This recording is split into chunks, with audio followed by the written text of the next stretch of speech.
All right, Luke. One other thing that we want to talk about, and then we'll talk. We'll get into our degenerative, discussions that we have in terms of gambling. I did so poorly last week, but let's talk some about the NBA rookies. How they've looked so far, and who are some of your favorite rookies to start the season.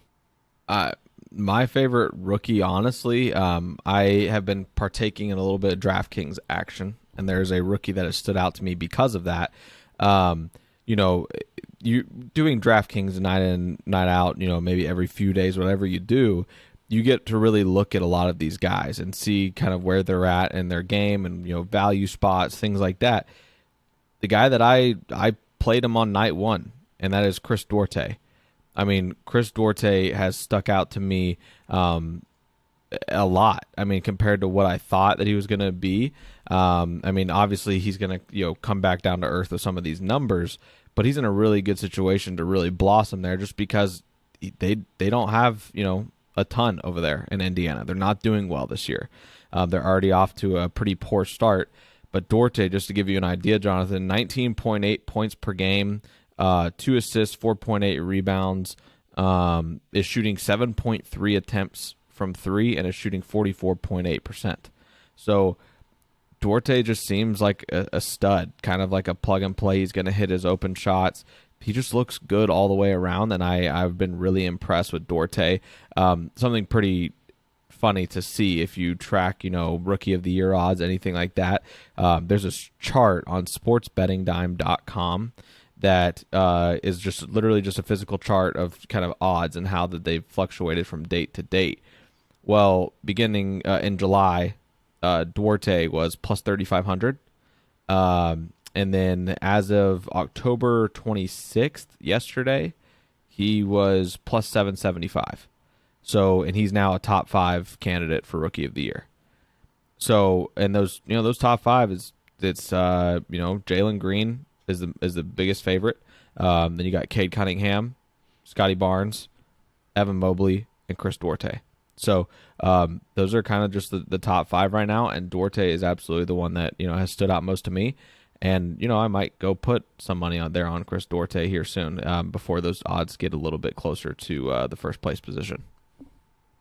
Yeah, Chris Duarte, he's definitely the guy that has surprised people the Yeah. most.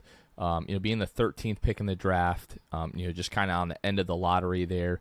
Not a guy that a lot of people had, pegged to be, rookie of the year or a candidate, and just like you said, shooting the crap out of Yeah. the ball. 41 right now. I think you're looking kind of like a game behind. This is updated. NBA.com. He's shooting 41.7% from the floor, 18.6 points per game. 18.6 points per game is leading all rookies, 37 minutes per game, again, leading all rookies. So Chris Duarte is definitely the guy that has stood out the most, just kind of in terms of where they were drafted and maybe what was expected of them. I'm going to go ahead and put my bias hat on. I'm going to talk about Franz Wagner of our Orlando Magic. So 8th pick in the draft, a guy that even Magic fans throughout, really right after the draft and in summer league and preseason, when he wasn't looking great shooting the ball, people were very, very critical of him and already calling him a bust, and saying that the Magic wasted the 8th pick. And through 5 games, he's 5th in all rookie scoring, 13.6 points per game. On 10.4 field goal attempts, he's shooting 51.9%, so almost 52% from the floor, and almost 5 3-point attempts. He's shooting 41.7%, while also adding 3.6 rebounds, 1.8 assists, 1 steal, and almost 1 block per game. So Franz is just a guy who, really, Luke, we saw it tonight, is just always in the right position. He's making passes and moving the way that a guy 6'10", you don't think he might be able to make those passes or move that way. We're seeing him switch on smaller guards. We saw him playing the Knicks last week, switched on to, Derrick Rose, Alec Burks tonight. He was switched on to LaMelo Ball a couple of times, looked pretty well. So Franz Wagner has just really been exciting, to watch him, just because we didn't really know what to expect as Magic fans.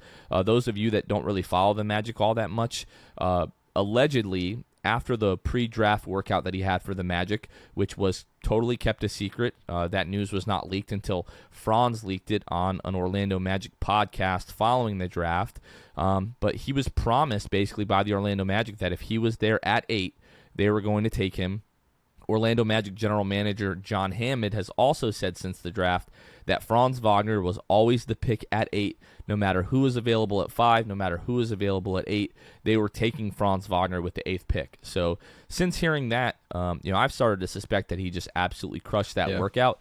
And Luke, I think we're seeing, all of the things that the Magic saw in Franz Wagner through 5 games. The Magic aren't playing particularly well, but one thing that we can count on every single night, it feels like, is Franz Wagner playing really, really well, above expectations. Yeah, and he's been, like you said, just impressive to say the least. I mean, the biggest thing for rookies is, just letting the game come to them, finding the speed of the game and kind of getting that all down pat. Franz Wagner looks like he's been playing for 2 seasons already in terms of just like his feel for the game. Like you said, knows when to hit guys. His cutting ability is insane for a rookie. And that all factors into just his feel for the game. If he didn't have such a good feel for the game, he wouldn't be able to cut. He wouldn't be able to find guys at the right time. Things like that. Have his steps planned out. That is something Franz Wagner has done.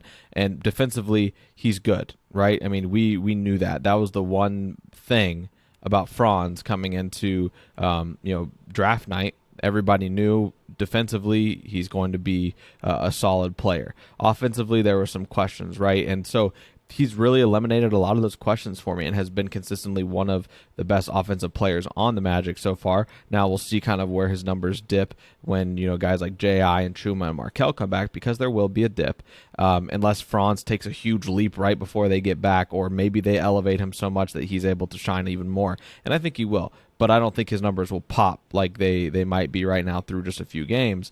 And Jonathan, just to give you an idea, back to this chart of Rookie of the Year odds, Franz is at plus 4,000 right now, which seems like a lot, but I mean, with there's pretty great odds, all things considered, for Franz.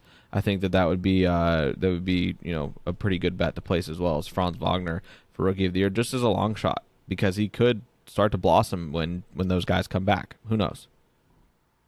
Yeah, $10 basically wins you 400. Right.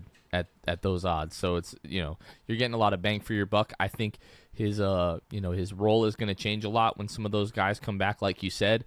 We might not see like the raw production, the points, the rebounds, but I think he has a chance to be even more efficient, when those guys come back, which is really saying something. He's doing stuff off the dribble that I don't think anybody, at least Magic fans, didn't really expect him to be able to do. So yeah, Chris Duarte, Franz Wagner, those guys have really stood out to us, have been really impressive. Obviously, guys like Scotty Barnes, Jalen Green, Evan Mobley, those are 3 of the top 4 picks in the draft. Pretty easy to project that those guys were going to, get off to pretty good starts, but they're all playing really well. Also,